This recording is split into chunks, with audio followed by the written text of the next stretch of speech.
오늘 성경 말씀은 룻기 2장 1절에서 13절입니다. 나오미에게 있어서 하나님은 모압에서 빈손으로 돌아오게 하신 분이었습니다. 1장 21절에 보면 나오미가 하나님에 대해서 어떤 생각을 가지고 있는지를 잘 알 수 있습니다. 내가 풍족하게 나갔더니 여호와께서 나로 비어 돌아오게 하셨느니라. 여호와께서 나를 징벌하셨고 전능자가 나를 괴롭게 하셨거늘 너희가 어찌 나를 나오미라 칭하느뇨. 이 말씀은 사실 우리로서는 받아들이고 싶지 않은 말일 수 있습니다. 왜냐하면 나오미에게 이렇게 하신 하나님은 오늘 우리가 원하는 하나님의 모습이 아니기 때문입니다. 우리가 원하는 하나님은 빈손을 풍족하게 채워주시는 분이십니다. 하지만 나오미에게 있어서 하나님은 이러한 우리의 생각과는 전혀 동떨어진 하나님인 것을 알 수 있습니다. 그러므로 신자된 우리는 가장 먼저 믿음에 대한 바른 이해부터 해야 할 것입니다. 대부분의 사람들은 믿음을 자신의 일을 이루기 위한 도구로 생각합니다.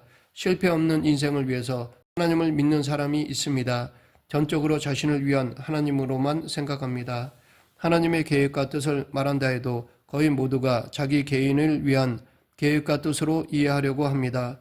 즉 하나님은 오로지 자기를 위해서 존재할 뿐 하나님 스스로를 위한 계획과 뜻은 없는 것처럼 여겨버립니다. 이사야 55장 8절 9절 여호와의 말씀에 내 생각은 너희 생각과 다르며 내 길은 너희 길과 달라서 하늘이 땅보다 높음 같이 내 길은 너희 길보다 높으며 내 생각은 너희 생각보다 높으니라. 이 말씀을 보면 하나님에게는 당신 나름대로 정하신 길이 있고 생각이 있으며 그것은 우리들이 생각하는 것이나 길과는 전혀 다르다는 것을 알 수 있습니다. 그러므로 믿음은 하나님이 우리의 생각대로 이루어 주시고 우리가 원하는 길로 인도해 주시는 것을 믿는 것이 아니라 하나님의 생각과 하나님이 정하신 길에 순종하는 것을 말하는 것입니다. 흉년을 피해서 하나님이 주신 땅을 떠나는 나오미의 가정에 주어진 것은 실패였습니다. 남편과 두 아들이 죽는 아픔을 안고 룻과 함께 고향으로 돌아오게 된 것이 나오미의 인생이었습니다. 나오미의 가정이 흉년을 피해서 갈 때는 자기 인생에 대한 소망을 가지고 있었을 것입니다. 그러나 하나님은 나오미의 소망을 허락하지 않습니다. 오히려 나오미가 의지하고 힘이 되는 남편과 아들을 잃게 만드셨습니다.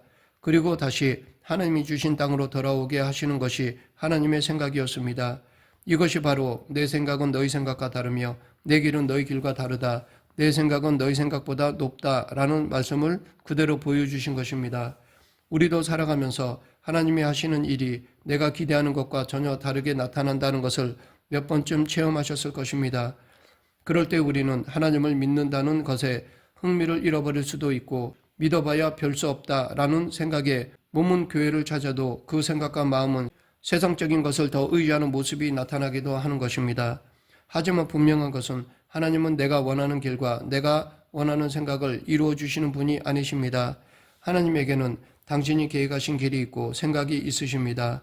그 길과 생각은 우리의 것과는 너무나 다릅니다. 그러므로 우리가 원하는 길과 생각을 버리고 하나님이 정하신 길과 생각을 구하며 하나님에게 순종하는 것이 신앙인이며 믿음입니다. 그러하기에 많은 경우 하나님이 하시는 일이 내 자신에게는 불행, 즉 실패로 나타날 수가 있습니다. 나오미처럼 남편과 아들이 죽는 엄청난 실패로 나타날 수도 있는 것입니다. 그러나 그것은 하나님의 생각을 보지 못하는 사람들의 시각일 뿐입니다.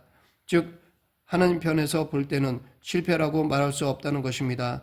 오히려 반대로 하나님의 일이 이루어져가는 섭리 속의 한 과정이라는 것을 알아야 합니다. 우리가 말하는 실패가 나오미에게 주어진 결과는 하나님이 주신 땅으로 다시 돌아오는 것이었습니다. 만약 하나님이 나오미를 고향으로 다시 되돌리기 위해서 그가 의지하던 남편과 아들을 잃게 하셨다면 그리고 그것으로 인해서 나오미가 하나님을 다시 생각하게 되고 고향으로 돌아오게 되었다면 결국 하나님의 일은 성공하신 것입니다. 다시 말해 우리들의 시각에서는 실패로 보이는 것이 하나님의 생각에서 보면 성공이라는 것입니다. 그런데 때로 우리를 실패하게 하신 하나님의 뜻이 우리로 하여금 하나님만 의지하게 하고 하나님 나라에만 소망을 두게 하기 위한 하나님의 일임을 압니다. 알고 있는데 굳이 나에게 실패를 주실 필요가 있습니까? 라는 생각이 들기도 합니다. 하지만 이러한 푸념은 결국 실패를 피하고 싶은 우리의 본심에서 나오는 변명일 뿐입니다. 하나님은 바로 그러한 생각까지 버리게 하시기 위해서 우리를 실패하게 하신다는 것을 잊어서는 안 됩니다. 이처럼 신자로 산다는 것은 전적으로 하나님만 의지하고 사는 것입니다. 우리의 길, 우리의 생각을 높이는 것이 아니라 하나님의 길, 하나님의 생각을 높이고 살아가는 것입니다. 그러하기에 온전한 신앙은 우리 힘으로는 안 된다는 것입니다. 계속해서 그러면 나오미를 실패하게 하신 하나님의 일이 어떻게 이어지고 있는가를 살펴보겠습니다. 나오미가 의지하던 사람은 남편 엘리멜렉이었습니다. 여자에게 있어서 남편만큼 힘이 되고 의지가 되는 존재는 없을 것입니다. 더욱이 당시 이스라엘 사회는 여자에게 남편이 없다는 것은 무시와 천대를 받을 수밖에 없는 조건이었습니다. 남편이 없다는 것은 자신을 보호해주고 도와줄 존재가 없다는 것을 뜻합니다. 그런데 본문에 보면 남편 엘리멜렉을 대신할 존재가 등장합니다. 오늘 본문 1절, 나오미의 남편 엘리멜렉의 친족 중 유력한 자가 있으니 이름은 보아스더라. 보아스를 유력한 자라고 말하는 것은 보아스가 재물이 많은 사람이며 그 사회에서 영향력을 끼치고 있는 사람이었다는 뜻입니다. 고향에 돌아온 나오미의 이야기에 보아스가 먼저 등장하는 것은 뭔가 중요한 의미가 있다는 것을 알 수 있습니다. 룻기 4장 17절에 보면 룻이 보아스와 결혼하여 아들을 낳았는데 그 아들에 대해 말하기를 그 이웃 여인들이 그에게 이름을 주되 나오미가 아들을 낳았다 하여 그 이름을 오벳이라 하였는데 그는 다윗의 아비인 이새의 아비였더라 입니다. 분명 룻이 낳은 아들인데도 불구하고 나오미가 아들을 낳았다라고 말하는 것을 보면 2장 1절에 등장하는 보아스란 사람은 단지 나오미를 도와주는 이웃으로 등장하는 것이 아니라 나오미가 잃어버린 엘리멜렉을 대신하는 자로 등장하고 있음을 알 수 있습니다. 예루살렘으로 돌아온 나오미는 이제 남편이 없는 자입니다. 룻 역시 남편이 없는 자입니다. 남편을 모두 잃어버렸습니다. 따라서 핏줄을 이어갈 수 없는 처지가 되었습니다. 그런데 나오미의 기업을 이어가고 가문을 이어가는 존재로 보아스가 등장하고 있는 것입니다. 이것이 하나님의 일인 것입니다. 룻은 나오미의 허락을 받아 밭에 나가 이삭을 주었습니다. 그런데 룻이 가서 이삭을 주운 밭은 우연히 보아스에게 속한 밭이었습니다. 마침 나오미와 룻이 고향으로 돌아왔을 때는 보리 추수를 할 때였습니다. 당시 땅이 없는 가난한 자들은 추수 때가 되면 밭에 나가서 떨어진 이삭을 주어서 생계를 유지했습니다. 룻은 우연히 보아스에게 속한 밭에 이르렀습니다. 우연이라는 것은 전혀 계획하지도 않고 생각하지도 않았던 일이라는 뜻입니다. 즉 룻이나 나오미는 보아스란 사람에 대해서 생각하지도 못했는데 보아스란 사람과의 관계에 들어가게 된 것입니다. 그런데 이 사건이 사람 편에서 볼 때는 우연이라고 할 수 있지만 하나님 편에서는 우연이라 할 수 없습니다. 하나님이 이미 창세전부터 계획하신 일을 이루시는 것이지만 우리들에게는 우연히 되어지는 것으로 보여지는 것일 뿐입니다. 그러므로 우리는 모든 일의 배후에는 하나님이시라는 필연이 자리하고 있음을 알아야 합니다. 나오미의 남편과 두 아들의 죽음으로 나오미의 족보는 끊어지게 되었습니다. 그런데 4장을 보면 보아스로 인해서 끊어질 족보가 새롭게 이어져 감을 볼 수 있습니다. 그리고 그 족보는 다윗으로 이어집니다. 다윗은 결국 예수님으로 이어집니다. 그러므로 다윗과 예수님으로 이어지는 족보는 생명의 족보임을 알 수 있습니다. 이렇게 볼 때 엘리멜렉으로 계속되었으면 예수님과 상관이 없었을 나오미가 엘리멜렉이 죽고 그 자리에 보아스가 들어옴으로써 예수님과 연관된 족보로 새롭게 되었다는 것이 룻기 이야기입니다. 하나님이 나오미를 인도해 가시는 길은 생명의 길이었습니다. 엘리멜렉으로 이어지는 가문은 생명과는 상관이 없었습니다. 흉년으로 인해서 하나님의 땅을 버리고 이방인의 땅에 몸을 의탁하는 엘리멜렉을 통해서는 결국 생명과 상관이 없는 자로 끝나버릴 수밖에 없는 것입니다. 그런 나오미에게 엘리멜렉이 죽고 대신 그 자리에 보아스를 세우신 하나님의 일은 하나님이 무엇을 위해서 일하시는가를 잘 보여주는 것입니다. 즉 하나님은 자기 백성을 악으로부터 끊어버리시고 항상 생명으로 새롭게 창조하시는 일을 하시는 것입니다. 자기 백성을 생명으로부터 끊어지지 않게 하기 위해서 일하시는 분이 하나님이십니다. 우리가 믿는 하나님은 바로 이런 분이십니다. 하나님이 나오미에게 하신 일은 나오미로부터 엘리멜렉을 끊어버리시고 대신 보아스를 세우시는 것입니다. 엘리멜렉을 의지하고 살아가던 삶에서 보아스의 은혜를 입은 삶으로 바꾸시는 것입니다. 그런데 이것은 엘리멜렉은 나쁘고 보아스는 좋다라는 식으로 사람에 대한 평가를 하고 있는 것이 아닙니다.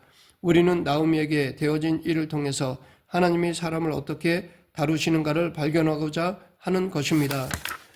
이렇게 볼 때 엘리멜렉에게서는 흉년 때문에 하나님의 땅을 버리는, 즉 자기 목숨을 위해서 약속을 버리는 인간의 모습을 발견할 수 있습니다. 나오미는 애당초 그러한 남편을 의지하고 있었습니다. 그렇기 때문에 남편과 함께 고향을 떠난 것입니다. 이런 나오미에게 엘리멜렉 대신 보아스를 세우신 이 말씀에서 우리는 사람이 세상을 무엇으로 살아가야 하는가를 찾아볼 수 있습니다. 룻은 보아스의 밭에서 이삭을 죽게 되고 보아스가 그것을 목격하였습니다. 그리고 룻이 누구인가를 알게 된 보아스는 룻에게 다른 밭으로 가지 말고 자기 밭에서 이삭을 죽도록 하였습니다. 그것뿐만이 아니라 남자들에게 명하여 룻을 건드리지 못하도록 하고 소년들이 기로운 물을 마시게 하였습니다. 이방 여인인 룻에게 은혜를 베푼 것입니다. 보아스는 룻이 부모와 고국을 떠나 알지 못하는 백성에게 온 일을 이스라엘의 하나님 여호와의 날개 아래 보호를 받으러 온 것으로 보았습니다. 즉 남편의 보호 아래 살던 사람이 여호와의 날개 아래 거하기 위해서 여호와께로 옴으로써 여호와께서 그 은혜 아래 거하게 하신다는 것입니다. 이것이 하나님의 생각이고 하나님의 높으신 길입니다. 우리는 나오미나 룻에게 되어진 일을 통해서 하나님이 하시는 일이 무엇이며 우리에게 어떤 마음과 생각을 가지고 일하시는가를 알 수 있습니다. 또 우리는 어떤 길로 인도하시기를 원하시는가도 알 수 있습니다. 중요한 것은 우리가 우리의 생각을 버리고 우리의 길을 고집하는 것이 아니라 하나님의 생각에 순종하고 하나님이 세우신 길을 가고자 하는 것입니다. 물론 하나님이 하시는 일로 인해서 우리는 고통과 어려움과 괴로움을 겪을 수가 있습니다. 나오미와 룻 역시 하나님의 일로 인해서 말할 수 없는 괴로움을 겪었습니다. 오죽하면 나오미가 자신을 환영하는 고향 사람들에게 나를 나오미라 하지 말고 마라라 하라 라는 말까지 했겠습니까? 그러나 나오미의 괴로움은 결국 새로운 은혜 아래 거하게 되는 것으로 이어집니다. 우리의 고통과 괴로움은 우리가 의지하고 사랑하던 것들이 내 손을 떠나는 것입니다. 내가 믿고 내게 힘이 되었던 것들이 점차 사라지는 것이 고통이고 괴로움일 것입니다. 그러나 하나님이 우리를 이렇게 다루시는 것은 우리로 하여금 여호와의 날개 아래 거하게 하시기 위해서임을 알아야 합니다. 우리를 당신의 은혜 아래 거하게 하기 위해서 우리를 괴롭게 하시는 것입니다. 이 세상의 것은 결코 생명이 아닙니다.